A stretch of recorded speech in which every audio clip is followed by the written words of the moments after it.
So my mum grew up in Jersey, and therefore spent a lot of time on boats. I'm absolutely terrible on boats myself. Even the thought of a boat makes my stomach churn. But this is what my mum used to say about seasickness. From time to time, you get properly seasick. Sorry, she said, the first time you get properly seasick, you're worried that you're going to die. The second time you get properly seasick, you're worried you're not going to die. Now, that is a very minor form of suffering. But whatever hardship we might be facing, the most terrible thought is that it's not going to end. That is almost the definition of hopelessness. Now, suffering is both a reality of life for everyone, and in some cases, a particular reality for Christians. So Peter, writing to these believers scattered around the place, by the time he's writing, actually persecution isn't quite a state-sponsored affair, but it soon would be. And Peter and the rest of the New Testament have a lot to say about trials and suffering in the Christian life. But here at the beginning of 1 Peter, we see how this real and secure hope that we have as believers helps us to understand and endure all kinds of trials. That's what we've been seeing together. We've seen here that Christians have a real hope based on the resurrection of Jesus. Okay, we saw yesterday that we have a totally secure hope, shielded by God's power. Okay, and today we're going to zoom in on this next paragraph here. And this is where we see all kinds of trials coming in. So let's zoom in on these verses then and see how we are to understand these trials in the context of the hope that God has given us. And once again, there's a lot of now and then in these verses. So it starts over here. In all of this, namely this great inheritance that God has given us as believers through Jesus, in all of this, you greatly rejoice. In other words, these believers are doing what we've all been trying to do this week. They have reflected deeply on this hope, and it's leading to rejoicing. Even though in the here and now, you've had to suffer grief in all kinds of trials. Now, we're not told specifically what the trials are, and I think it's deliberately comprehensive, all kinds of trials. But whatever those trials might be, we're given a couple of tools here to help us to understand and endure those trials. And the first thing we need, according to these verses, is perspective.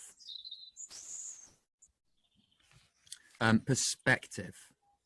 Now, if this life is all there is, then when suffering significantly impacts or curtails your life, perhaps even for the long term, it can feel unendurable, like life is no longer worth living. But for Christian believers, that is not the case. So do you see how he says here, though now for a little while, you may have to suffer grief in all kinds of trials. He's not saying that life will get easier eventually, although actually in reality it often does.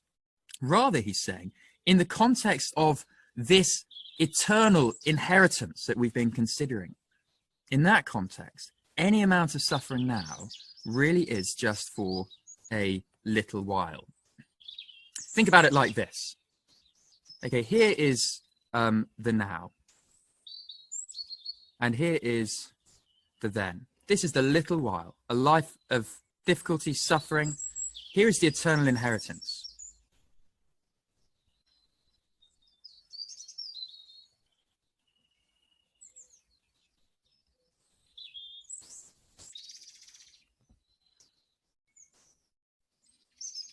Okay, you get the point. In the context of an eternal and wonderful inheritance, this little section here, though there are many trials, really it's just for a little while. And as you keep that perspective, it will enable you to rejoice, even when the trials that you experience are significant and severe. So that's the first tool for understanding trials in the context of the hope that we have as Christians. Here's the second, though. We're to understand perspective. The second, though, is purpose. There is a purpose in our trials. Actually, one of the most terrible thoughts is that the sufferings we endure are pointless. You'll have noticed that even those without any faith in God will routinely say, good will come from this when they face a difficult time. Actually, the brutal truth is that within a worldview where there is no God, but only blind chance playing out over time, there simply is no grounds to say that good will emerge from suffering. It really is pointless. Molecules just banging around against one another, viruses and mutations randomly causing chaos.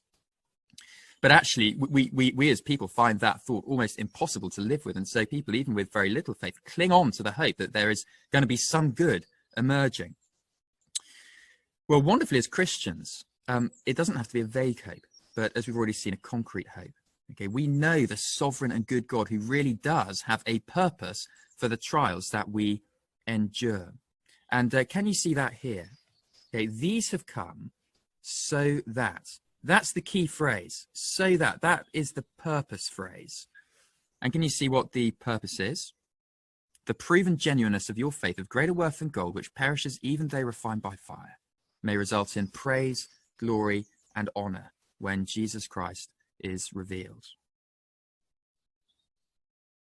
So he says your faith is of greater worth than gold. Why is that? Well, because it's your faith in Jesus by which you receive God's free gift of this eternal inheritance. Because the inheritance is so spectacularly good, the faith that receives it is spectacularly precious. And therefore, anything that demonstrates, as it says here, the genuineness of our faith, the reality of that faith, serves a good purpose.